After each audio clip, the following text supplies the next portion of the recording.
how to overcome self-doubt and boost your confidence. Hi, this is Marvin Alamo. Ang ganda ng pag-uusapan natin in this short video. And I believe lahat tayo dumadaan dito, no? May mga moment na tinatanong natin ang sarili natin kung kaya ko ba to? Magagawa ko ba talaga yan?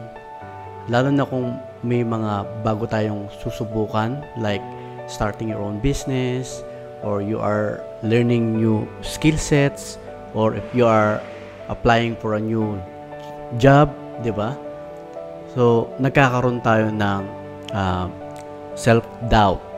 And ang tendency, ito yung pumipigil sa atin from reaching our true potential. Kaya, in this video, isi-share ko sa iyo yung 3 powerful mindset na shift na natutunan ko para ma-overcome ang self-doubt and boost confidence. So, ready ka na ba?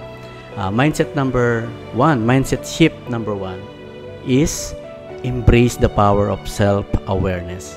Self-awareness is key. Ano ba yan? It's about knowing what you're feeling, bakit mo siya nararamdaman, and understanding where those feelings come from. So, when self-doubt starts to creep in, kadalasan daw, it's coming from things, yung mga bagay na nangyari sa atin from the past, like times you failed, yung mga pinagdaanan mong failure, like mga judgment ng ibang tao, or even yung mga high expectation natin. Diba? And kung hindi mo siya napapansin, and tuloy-tuloy mo siyang hinahayaan, yung mga ganong doubts, nagpapatong-patong siya, and it will keep controlling you. So, wag mong hayaan mangyari yon, and discipline yourself to learn more about yourself, and to pause and ask, why do I feel like this? Ano ba talaga yung gusto ko? How do I want to be? No? So, building self-awareness is like working out.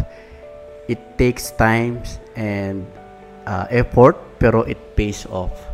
Shift number 2, mindset shift number 2. Cultivate a growth mindset.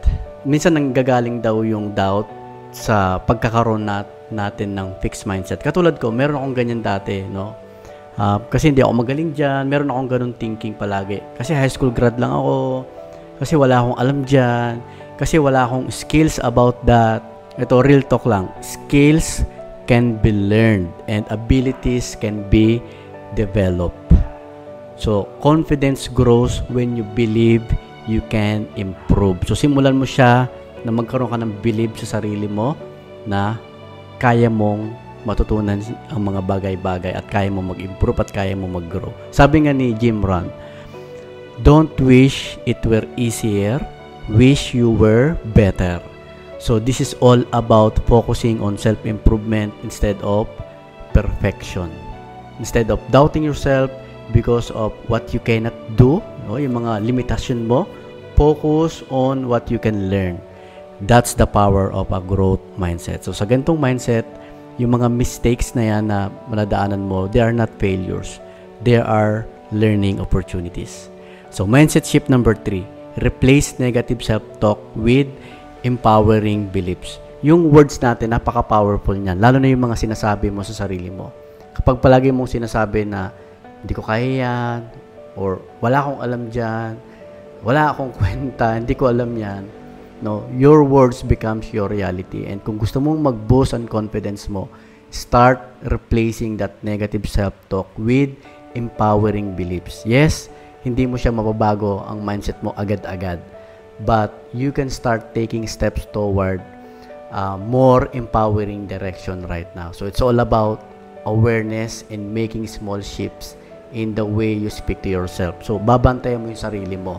So kapag nahuli mo yung sarili mo na you're saying something negative like, di ko kaya yan, mag-pause ka sandali and replace it na sabihin mo, I'm learning and I'll keep trying. So, sa simula, medyo weird, no? But with practice, this becomes your new habit. And isa sa mga strategy na pwede mong gawin, gumamit ka ng affirmation, sulat mo sa papel, no? I am capable, I am growing every day. So, pwede mong sulat yan sa papel, idikit mo sa dingding, sa mirror, idikit mo siya sa screen ng laptop mo, or pwede mong gawing screensaver sa phone mo, no? Pwede mong gawing wallpaper. Kapag palagi mo kasi siyang nakikita at nababasa, no, unti-unti it rewires your brain to believe them. So, very, very powerful strategy yan. So, ngayon, ang conclusion, no, start your journey to real confidence today.